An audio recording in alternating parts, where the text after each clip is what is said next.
All right, everybody, y'all have hit the download button on the Unleashed show, and I got Fluffy himself. That's right, Gabriel Iglesias coming by 316 Gimmick Street to open up a can of Audio Whoop-Ass today.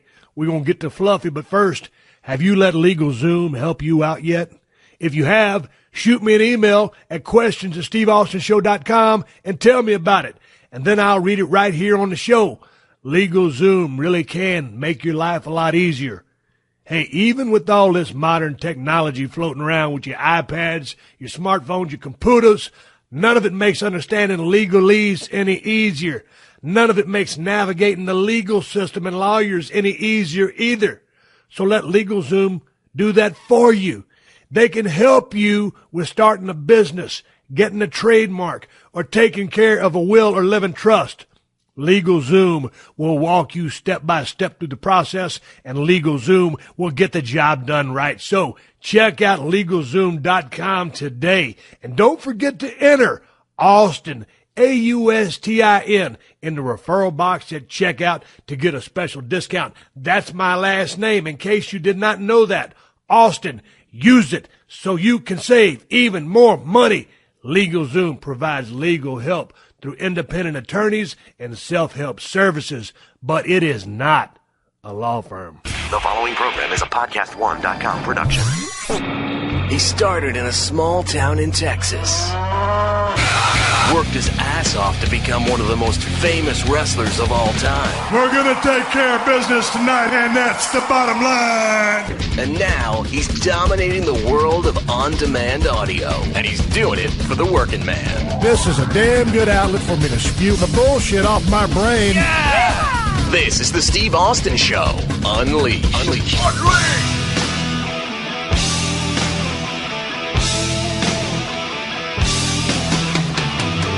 All right, everybody, welcome to the Steve Austin Show. I'm coming to you from my house today here at 316 Gimmick Street, sitting here on my ass, scratching my head and shaking it at the same time.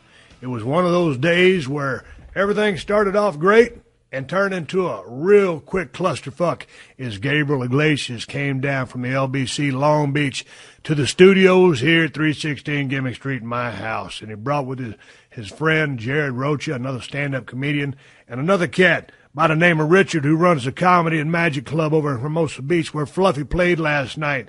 And he sent me a text message, and he invited me to go see his show last night. But I was busy out doing my research, trying to think of stuff for us to talk about. And I was going to sit in my front yard and drink a beer and enjoy the nice weather out here in my front yard. And that's what I was doing, using my 2 trash cans in my driveway with my little portable Bluetooth speaker, listening to George Strait on my iPhone, drinking a beer, writing down a few things that I thought I might talk to Gabriel about. Well, Gabriel came, we sat down, we all shook hands, started laughing and joking and talking about current events and all the stuff that's been going on here in Los Angeles, in particular with the Los Angeles Clippers, with Sterling, with his wife, with his girlfriend, with this whole thing with the NBA. And, you know, we made a lot of comedy about that. There was some stuff in there that was absolutely funny as fuck. And it was all spontaneous, good-natured shit. There was electricity in the room. Anytime me and Fluffy Guy get across the table from one another and the microphone is rolling, we'll just go off each other. And he's one of the funniest, fastest guys in the world. So it was a great time, and Jerry was kicking his shit in. And, hell, he grabbed the microphone, started talking. They're on tour together right now. So it was a great conversation. And, Richard from the Comedy Club was sitting over here at a table, another chair over here laughing his ass off, and the shit was flying fast and deep. Then all of a sudden, I looked down at my Zoom H4n recorder, and shock, dismay, and horror enter my gut. My record button has been pushed, but you got to push it not once but twice. Well, first time you push it, you can read your levels, but you're not recording anything. So it looked like I was recording everything we were saying, but I was not. I wasn't recording a goddamn thing. An hour and 10 minutes into the conversation, all this great shit we had talked about. Fluffy's going on tour. I was talking to him about being in Alaska, what he did for his, some laugh and giggle and enjoy some downtime type stuff. Asked him if he went up there and fished any of the streams for some salmon. thought he might get his ass attacked by a big-ass grizzly bear, all kinds of stupid shit. And then we started talking about a nursery rhyme, Hey Diddle Diddle. And you're going to hear mention of that as you listen to this interview. And that's because once I break the news, as this podcast starts, the recording of the conversation with Gabriel Iglesias, you're going to hear these references and they come out of the blue. It's because we talked about them an hour and 10 minutes before I realized that I had not been pushing the record button. So I'll tell you what, things came to an instant halt. And I told the guys, and you'll hear it, I said, man, look, I didn't push the record button. I didn't record a goddamn part of anything that we just said. And this was laugh out loud shit. And we were having such a great time. And after being kicked in the gut, I had to make chicken salad out of chicken shit. I had to deliver a show. We kept on going. And we put that an extra hour in, but we couldn't recreate what had spontaneously come about this square table we were sitting at. And it's a testament to how funny and professional Gabriel Iglesias and what kind of person he is, and Jared Rocha to stay around and give me that extra hour. And, man, they weathered the storm. They didn't even give a shit. They started laughing about it. I guess that's why they're comedians. They can find the ability to laugh at anything. And don't get me wrong, I like to laugh at myself just as much as the next guy. But when you're the dipshit who's supposed to be running the recording controls and you fucked everything up, it's on your shoulders. So it was on my shoulders, and to that I offer Fluffy Guy and Jared my humble apologies for fucking up an hour and 10 minutes of pure comic gold. Anyway, we're going to recreate. Now, we ain't going to try to recreate. I'm going to go down to the LBC, to Long Beach, to Fluffy Guy headquarters here in about maybe the next month or two. We'll see when Gabriel cools his jets. He's going out on the road doing his thing.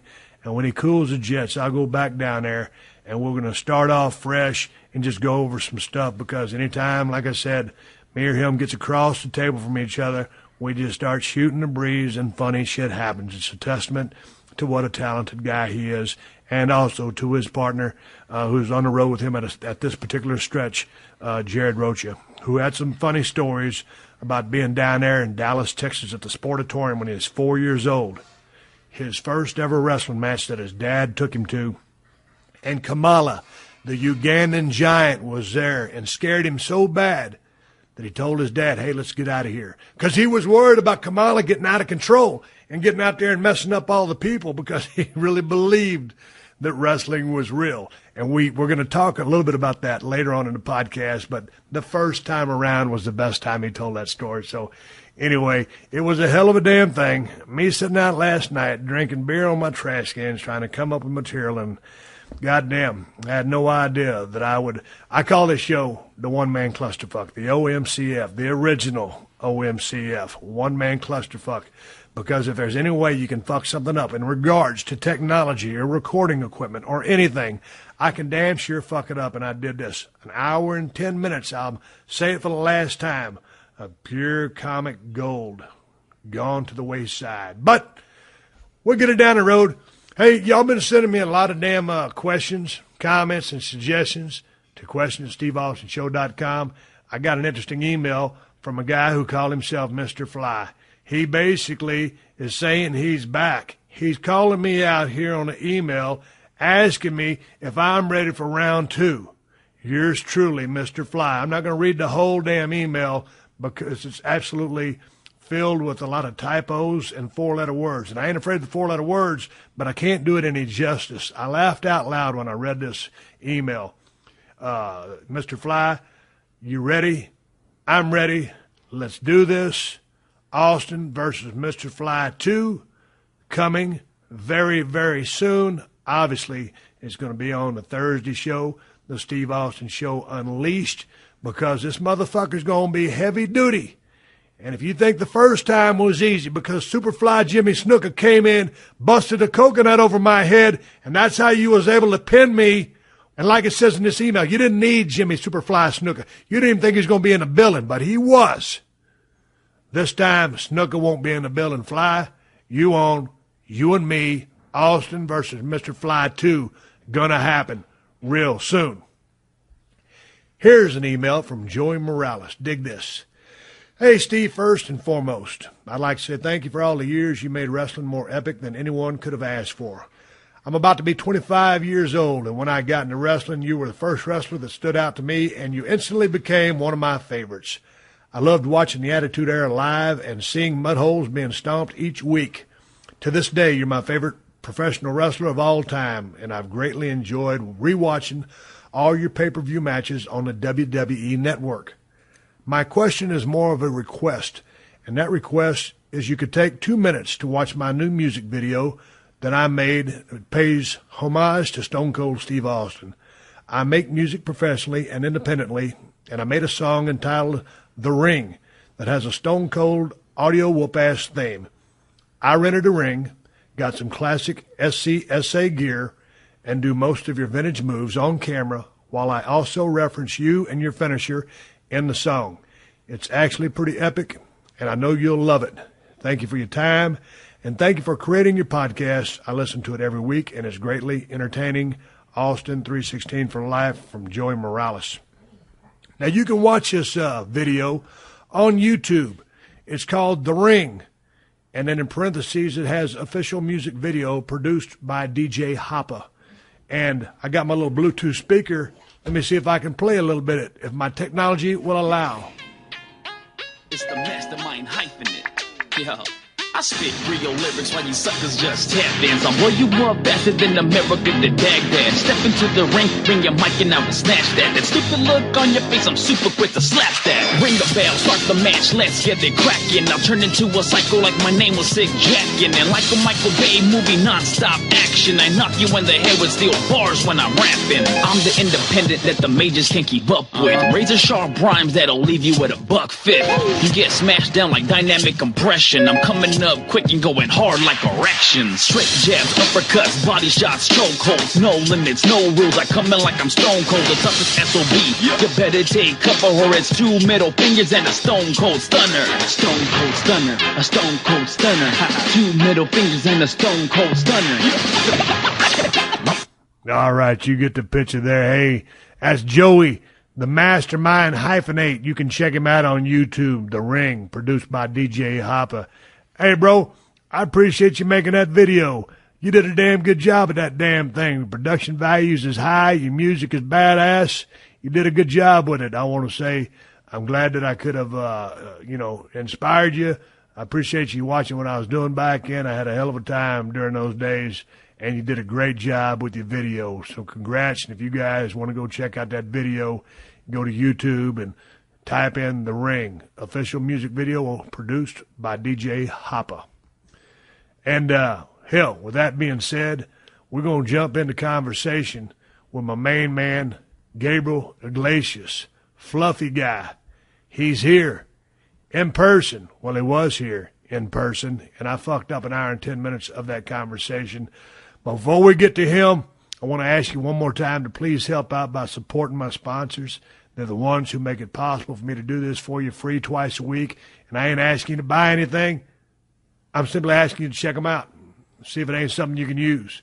And now you can find them all in one place. And all you got to do is go to podcast1.com and click on the Keep Our Podcast Free banner at the top of the page. And you can even get to all my Amazon links from there. That's right. We got Amazon UK, Amazon Canada hooked up so you can help support the show too. Just go to podcast1.com, click on the Keep Our Podcast Free banner at the top of the page, and show my sponsors a little bit of love. We got Fluffy coming up, but first, you ain't got much time left to take care of Mom for Mother's Day, folks. It's a good thing I'm looking out for your ass. I'm going to hook you up with a great deal from Pro Flowers. And this is going to make you the favorite kid for sure. Send Mom 1 dozen assorted color roses with a free glass vase from proflowers.com for just $19.99. Or if she likes to work out in the garden, upgrade to the pink potted rose or yellow potted rose plant for just $9.99 more. She can plant them things and enjoy the roses for years to come. Just go to proflowers.com, click on the microphone in the top right corner, and use my promo code, UNLEASHED. And Pro Flowers are guaranteed to last a full week, or you will get your money back. Hey, gang, you cannot go wrong with Pro Flowers. I don't know a single woman who don't love getting fresh flowers delivered right to their door. And it don't get no easier than this. Just go to proflowers.com, click on the microphone in the top right corner, and use my promo code UNLEASHED. Go to proflowers.com now and take advantage of this special offer. And remember to use my promo code UNLEASHED. All right, gang, here we go with Fluffy Guy, a.k.a. Gabriel Iglesias, and his posse consisted of Jerry Rocha and Richard Barrett.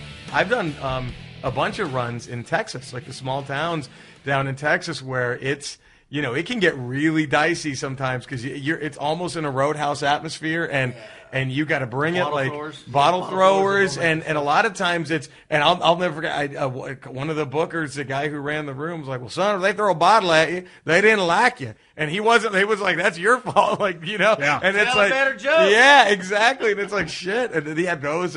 My worst was I was doing a gig in two worst. One of them, they turned off the World Series in the middle of Game 4, third inning. It's like, all right, time for comedy. And so and I was the first guy. So you're getting booed before you even take the stage. And it's like, and now I have to be like, hey, so my girlfriend, you know, it's like, we don't give a shit about anything. And I did a show for a Klansman that had no idea in Monroe, Louisiana. And at the time, I was seeing an African-American girl. And I was doing my act. Everything was fine. And I mentioned how I was Mexican. And he was laughing. And all of a sudden, he just gets real quiet. And I was like, well, what happened, dude? I said, did I piss you off there saying I'm Mexican? I didn't mean to, you know, piss off the chapter or whatever clan you're a part of. And he just goes, nights of, and he stands up. And I'm like, you're kidding. He goes, nights of, you son of a bitch. I don't joke about this shit. Fuck you, you fucking wetback. And I'm like, well, I said, this is your worst nightmare because I'm Mexican, I look Jewish, and I'm banging a black chick. Like, you better, like, this is all your worst dreams have come to life. The triple whammy. Yeah, triple whammy. Y'all see my tone has changed. Oh, what happened? Y'all been Has here. everything? Oh, we've outstayed our welcome. Should we leave? Did I mess up? The lawn Mexicans left. I think the indoor ones got to go too. I guess we have to pick up the slack now. No, y'all. As soon as I Go, tell hey, you this, get the brown trash can. I'll get the blue one. Yeah. we've been laughing our asses off here for an hour and 10 minutes, Okay. and it wasn't recording. Are you serious? I'm dead serious. No way. Yeah, it's recording now. That's awesome. That's great. Hey, let me go to the liquor store. God This damn. is the greatest rehearsal ever. This is the best dry run of all time. Some of the best shit I come up with on the fly, and it was not captured. Hey, diddle diddle, we gotta break. Hey, diddle diddle. You know, Cat in the fiddle. you know what just happened? The dish ran away with the spoon. Jesus fucking Christ. God damn. You're I actually tell turning you red, what. dude. Everybody. Hey, everyone. Hey, gang. How you guys doing? Well, I'm glad you guys enjoying the Steve Austin show. Because I've been sitting here. Welcome to part 2 of part 1 of the Steve Austin. Do you mind if I? Go ahead. You look like everybody at the Superdome when Brock Lesnar got the 3 count. You literally look like every single person at the Superdome. God damn, I fucking. Folks, I'm sweating too. I'm gonna turn my air conditioner on. We've been talking about Kamala, the Ugandan giant. We've been talking about the Sportatorium, Dallas, Texas. Fluffy Guy over in Alaska. Oh, all kinds of good shit. Cialis, Viagra, and none of it was recorded. You know the funniest part is out of Gabe, is there really something funny about it? absolutely, Steve. This is hysterical. This is a great. Oh my God! In Are fact, you I kidding? hope you start the podcast right here with this. This is great. This is Okay, no, there's always a silver lining in every dark cloud. So, Fluffy, go ahead and bust out that silver lining. The silver before lining I is- jump is- off this table. And this table's only 4 foot tall, so I ain't going to do a whole lot of damage. Hey man, I felt so terrible about how freaking fast and user friendly my website was until I realized you forgot to push the fucking button.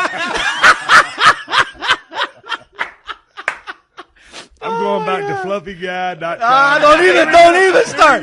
Don't even start. My website is gold next to you and your finger that didn't make it to the magic button. God dang, you talk about a clusterfuck, man. I always refer to this as the OMCF, the one-man clusterfuck. And it has been that and then some. And like I said, Fluffy rolls in, and this time you got a different posse. You got a couple different cats with you. You done shit can the rest of the crew. What happened? And I said posse, not pussy. I'm happily married like a motherfucker, and Fluffy ain't gonna come over here with all these shenanigans and ruin my damn marriage just like that chick in with the goddamn Los Angeles Clippers and all that hullabaloo. Now we're gonna get to that in a minute because we talked about it an hour ago. Deja vu. So what's with the new crew? What happened to the guys? There's nothing with the new crew. I mean, this is Jerry. This is one of the guys that's always on the road. And over here, this is Richard. He's the general manager of the Comedy Magic Club here in Hermosa Beach, which is about 10 miles away from Broken Skull Ranch Satellite. Yep. Man, speaking of magic tricks, I wish I could make you motherfuckers disappear right now. It'll be the shortest podcast ever. So we've been having a hellacious conversation, and then, of course, I hit the wrong button, so I didn't record none of this shit. I'm going to go back to fluffyguy.com, Gabriel Iglesias' website, and it's a wonderful website, and it's very interactive. There you go. It's got all the latest, greatest on what Gabriel Iglesias is up to.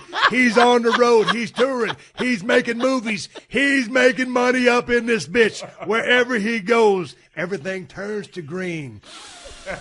I smell money. So anyway, I was on your website, and you got this little thing right here in the middle. Everybody that's listening to the show right now, y'all go to fluffyguy.com, and there's a little thing in the middle. It's a square with a question mark that says, "Did you know?" And so you try to read these motherfuckers, just like I told them a while ago. I drank a couple of Speed Stacks before Fluffy came over. I took a couple of Alpha Brains. I crunched up two, and I snorted those motherfuckers too, so I could be on the same level with Gabriel Iglesias, one of the funniest, fastest cats in the world. So here we go. Did you know? And these are questions and a little bit of 411 on Gabriel Iglesias. Did you know if you Google the word Fluffy, Gabriel is at the top of the search results? He's even listed before. I didn't get a chance to finish reading it. Did you know Gabriel is an avid bowler? You can often catch him at the bowling lanes knocking it. Gabriel runs his own social network, so if you get a reply, it actually was Fluffy who did it. I finished that one. Gabriel has performed in all 50 states. Home is when the bus stops moving, Gabriel. Okay, I finished that one. Gabriel has spent over 4,000 hours performing on stage. That's like performing 24 hours a day for over.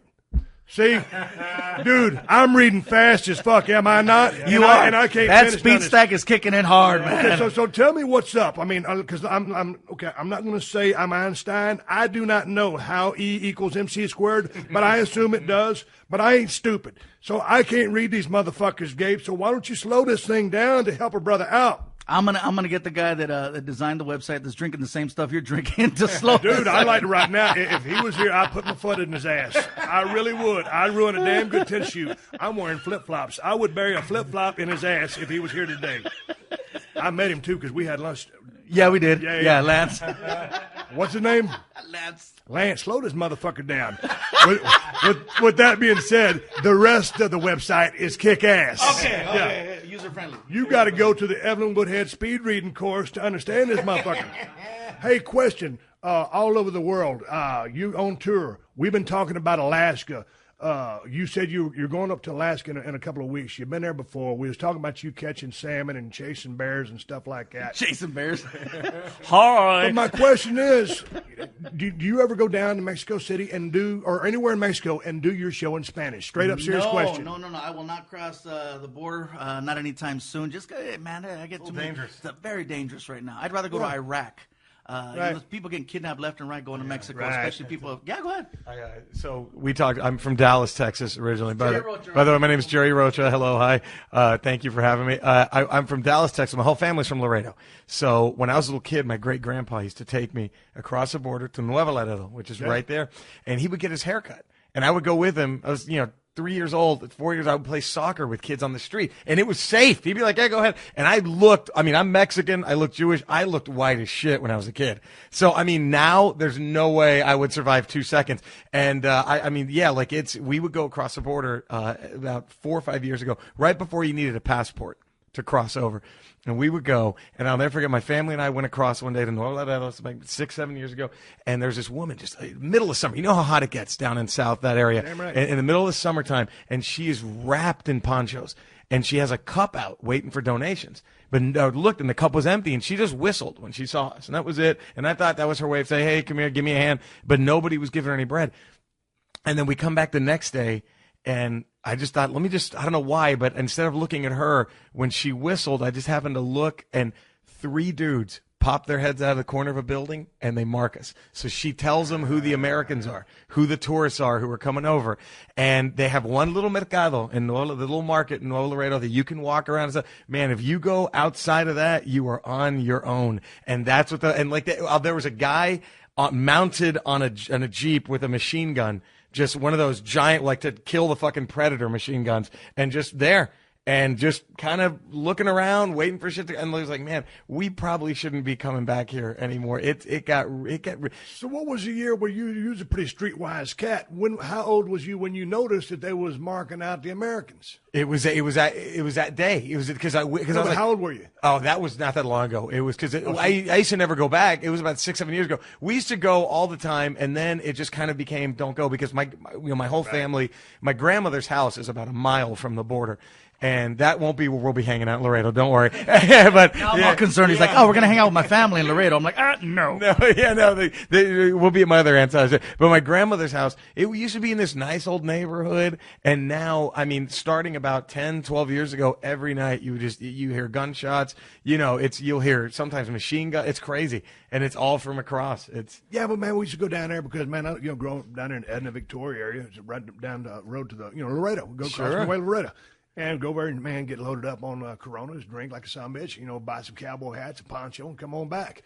But that's what we did. Or go down to South Padre, cross over Brownsville, wherever. And but these days, not so much. But, man, we filmed. I filmed 3 seasons of Redneck Island over there in Puerto Vallarta area. And, That's not Mexico. That's not Mexico. That's a little nicer. Well, see, but you're talking about border town. The border town's where it gets bad. Yeah, once you get on the interior, a little bit different ball game. But, yeah, man, and see, dude, my ranch is 106 miles from Laredo.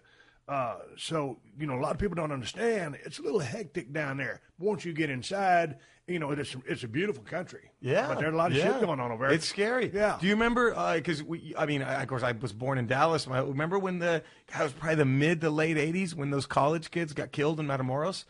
Do you remember that? Yeah, his name was from University of Texas. His name was Mark Kilroy. Yeah, that was where it kind of got that was kind of the beginning of. That's how much that stuck with me. It's 2014. I still remember the kid's name. Yeah. That was scary. Okay, but anyway, Fluffy, back to you. Would you don't segue from a kid getting killed? No. Hey, Fluffy, no.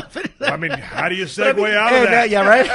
Should I go to my damn Cialis Viagra rant? That's my fault. That was my fault. Sorry. But to answer your question, going to Mexico to do shows is not in my future anytime soon. Okay. Skip Mexico. Just as far as would you ever do one of your shows in Spanish? I have done my shows in Spanish, and unfortunately, my Spanish is not as good as I'd like it to be. Right. I can carry a conversation. I can order food. I can follow along with anything that's on TV or the radio and then sing along. But when you're carrying a conversation with someone whose first language is Spanish, you realize just how much you sound like Selena. Yeah. You just, it's like in the interviews, you got those guys that are like a hardcore and they go bajillion miles an hour. Sí, aquí estamos con comediante Gabriel Iglesias. And then you're in there and you're like, hola. You sound super white on those stations. Hola, yo me llamo Gabriel. Yeah, so I'll keep it in English, man. That's where the money's at.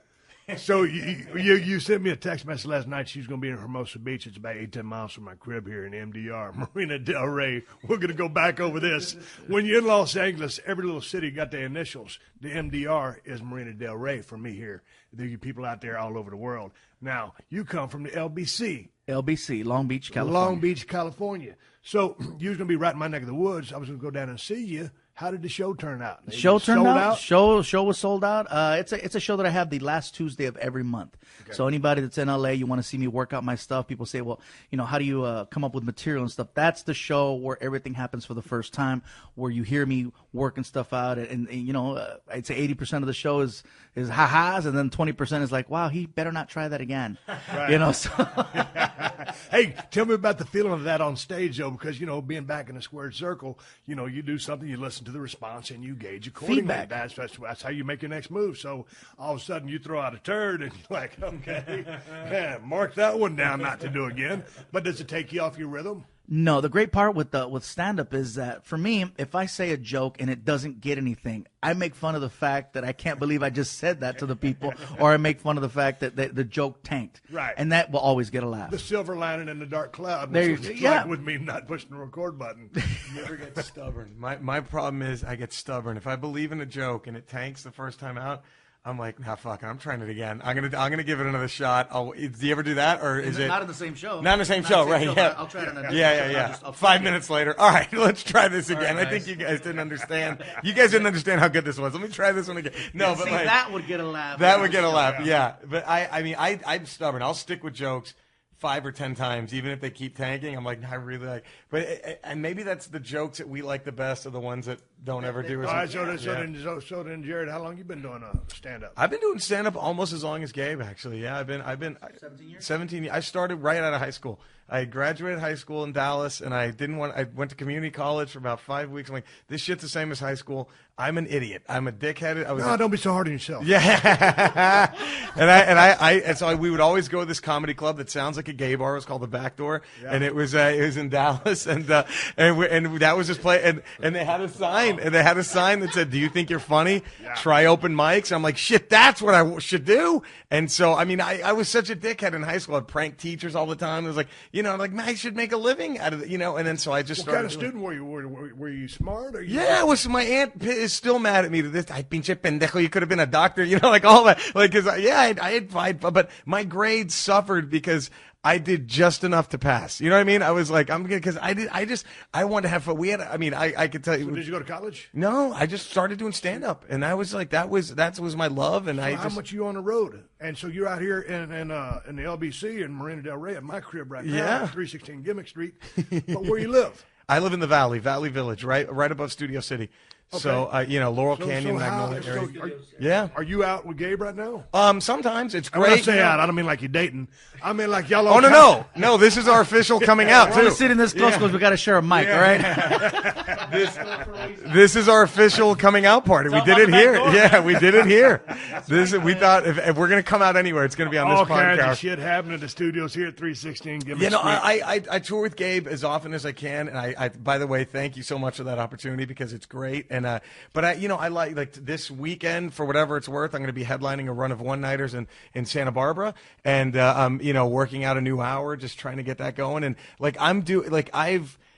for whatever reason, what I love about comedy is some guys Eddie Murphy hits when he's 18, and boom. I've been doing it 17 years. I haven't hit yet. Maybe I will one day. But I just love the fact that I know I'm good at what I do. I get a good enough response, and that it's like, this keeps me going. Who are some of the guys that influenced you coming up? When I was a kid, this is my first, I'll tell you, my first influence to do stand-up comedy, I'm not kidding, was Michael Hayes. Because I remember I used to watch him at the Sportatorium. I used to hate him so much because he was the bad guy. Yeah. But when he would take the mic, I'll never forget, he said this thing about they shot a thing where they were in a pool hall, the Freebirds, right? Yeah. And he's sitting there and he goes, Kerry Von Erich is so stupid it takes him an hour and a half to watch 60 Minutes.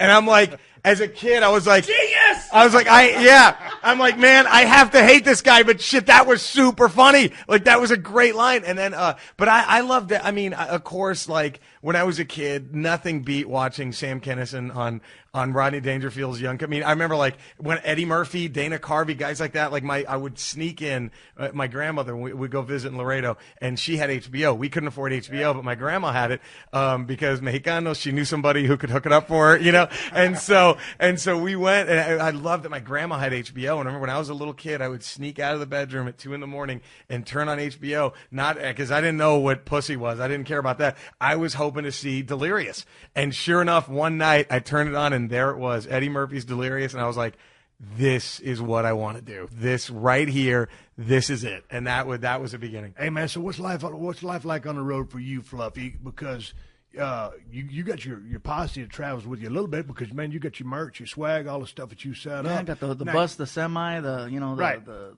production. It's a full show. But I tell people it's like WWE meets the Food Network. We got everything, man. But so you're not staying in but once you get there, you checking into a nice hotel. It depends, because it's like, okay, for example, I fly out from LA to wherever the bus is at. Right. Let's say the next weekend we're going to be in Wisconsin. Okay, so I fly to Wisconsin, and then I'll ride the bus from Wisconsin, and then we'll do a 4-day run, different cities. So I'll be on the bus those 4 days, and then I fly home that Monday. Now, sometimes we'll check into the hotels if we want a decent shower instead of showering in the arena. Because the arena's usually got to take those showers the basketball showers. Yeah. The 8 nozzles. Yeah. And you got to play the game. Yeah. Don't drop the soap. Yeah, don't drop the soap. But yeah, I mean, But dude, what's so man? Like, here's the thing. Now I can imagine a couple comedians rolling down the road in a bus. Man, back in my day, when there was a couple of wrestlers jammed in a car, a piece of shit car. You know, many guys would get fit in that motherfucker with a bunch of beer. It was a barrel of monkeys, man. I mean, it was just nothing. Laughing. I mean, we're talking about the business, talking about the matches, talking about the psychology, why to do this, when to do that. But you know, we was doing our thing. A lot of stuff going around. So what was a lot of that? It was the exact same thing for us in the beginning. I mean, we're talking about right now. Right now, it's in a really good spot where we got space and we're talking about buses and semis. But of course, man, that was years of grinding it out in the cars and driving from here to to San Francisco to do shows. And you got 4 people in a Kia, and a Kia it says it's a 4-seater, but it's not really. When you got 3 people built like me, that's I did a gig in Virginia Beach one time. And I was doing this club, and I got a call, and it was a weird run, right, where the night in Virginia Beach ended on a Tuesday. And I got a call on Monday morning, and it was from a club in Little Rock, Arkansas, going, hey, can you come and do it? And I was like, man, I could use the $400. So I was like, all right. And then so I just remember I tried to sleep, and I couldn't sleep. I can never sleep the night before I know I have to drive somewhere. It was the worst thing. And so I remember leaving the gig, Virginia Beach at whatever, 1 a.m, head in the car, driving to Little Rock. I remember I pulled over somewhere in Memphis to get lunch. And I remember I don't do drugs, I don't drink, none of that. Just not for me, I don't judge anybody. It's just not. Yeah, I know. I just can't do it. It's not my thing. But completely, I was so out of it that I sat down at the restaurant. And I remember I looked at my fork for about 15 minutes. I'm like, what the fuck is this thing? Like, I had no idea what it was. I'm like, this is fucking crazy. Like, that's how out of it. And then but once I got to the show, I made it just in time to go up on stage, and everything was fine. It's like it's weird how the show kind of wakes you up, puts you in wherever you need to be, and then right when the show's over, you're back to, fuck, where am I? You zoned out, you didn't know what the fuck a fork was? I sat out of it. I was like, what the fuck? And then finally, like, oh, right, it's a fork. Like, it took me. You used it to shovel food in your mouth. I was like, let me just follow what these other people are doing. They seem to be using it to help them eat. Like, that was how out of it I was. And you promised me straight up, you ain't on no drugs? Nothing. Come on now. I have to, choke him out to try to get him to have a drink with me. Yes. Can I tell you why this is true? I'm sorry to do this, but when I was in high school, I'm going to apologize now. I was literally my first blowjob, right? I'm getting by this chick. She was fucking hot, whatever. She's at my apartment. I can't believe it's happening. I'm like, oh my God, she's really going to touch her dick with my mouth. Like, she's touching my dick with her mouth. This is crazy. Oh my God. And then all of a sudden it smells like a Pink Floyd concert in my apartment. And I'm like, I didn't know my mom was home, and I didn't know my mom smokes weed. And then like the chick gets weirded out, and she's like, that's fucked up. And I'm like, yeah, sorry. I was like, cause she was really religious, and you know what I mean? Like, this was against, blowing me was against, and she's like, no, she was blowing. Yeah. And then so she leaves, and then I bust my mom smoking pot. And that ruined it. I'm like, well, fuck, I'm never going to do this now. I thought she was going to say, I busted a nut. And then, did you bust a nut? Absolutely. Come on, you got to finish. And then I was like, well, thank you. That was very polite. That was like probably the worst blowjob. Her experience for her, that poor girl, was like, man, and then I had to go upstairs like, Mom. And it was funny how I could have instantly gotten busted for getting a blowjob in the living room, but instead it turns into me busting my mom smoking. And I'll never forget, my mom had the joint in her hand, and she goes, "Oh, this is my friend Julie's." Like, she gave me the excuse that I would have given, like, it was great. But I was like, well, my mom does it. I don't want to do any of this shit. Like, that ruined it for me. So everybody got to have a vice. You can get a vice. What do you do to kill time? Oh, yeah. You ready? I'll tell you his vice. This guy is a. Yeah, he's a big nerd, man. I mean, Comic-Con? This guy probably knows everyone at Comic-Con. He's one of the smartest people I've ever met. But, no, seriously, one of the smartest people I've ever met. He has this connection to comic book characters, to fictional. I mean, you name it, the guy can bring anything back. We went to this place called Frankensons, where they do the autograph signings and they sell collectible merchandise there. And I saw a Transformer, and I was like, hey, I recognize a Transformer. I had it as a kid. And I threw the name out. I said, "Oh, that's such and such." And right away he checked me from like 5 feet away. He goes, "No, that's Battle. What was the name of it? It was a one that transformed into a train and a tank." Oh, yeah, that was Blitzwing. See Yeah, that? Blitzwing. See, Yeah. But I mean, that's how he is. You know, that's why. And this is to bring it back to this. I didn't have a bad, like, I had a great child. My mom was I didn't know my father. Her boyfriend was my dad. You know, he was the one who took me to, sports bar and stuff. And he was great. And he raised me with this cool, like, I remember when I was sick, first day, I was in kindergarten, my first really bad illness, and I was scared to death. And he rented Monty Python and the Holy Grail, and we stayed up watching that. And he was cool, and he got me into wrestling. He would call it wrestling, which I loved. I thought that was so cool that it was, and he got me into that. And then I loved comic books too. And what I loved about pro wrestling, especially back then when they would really sell those characters way more than they do now, it was like, dude, these are my comic book heroes, but they're real. Like, that's what I loved about it. Like, I really believed that Hulk Hogan got this weird surge of supernatural powers when everybody cheered him on, and the Hulkamania. Like I tell you, I'm sorry. One other live event my dad took me to. Me and my cousin Eric. A couple of years later, we go to this time was at Reunion Arena, and it was WWF at the time was in town, and the main event was Hulk Hogan and the Big Boss Man, right? And so Big Boss Slick comes out, he distracts the referee. Boss Man handcuffs Hogan, beats him with the nightstick. And my cousin Eric and we're almost crying. We're like 8 years old. Like, we're going to see Hulk Hogan lose. I can't, because we're like, he's dead. How's he going to come back from this? He just got beaten with a nightstick. And then, Boss Man pins him. And right, it is about to get the 3. He kicks out. And Hulkamania starts, and we're screaming loud, like, oh, come on, we got to help him. And sure enough, he starts shaking. And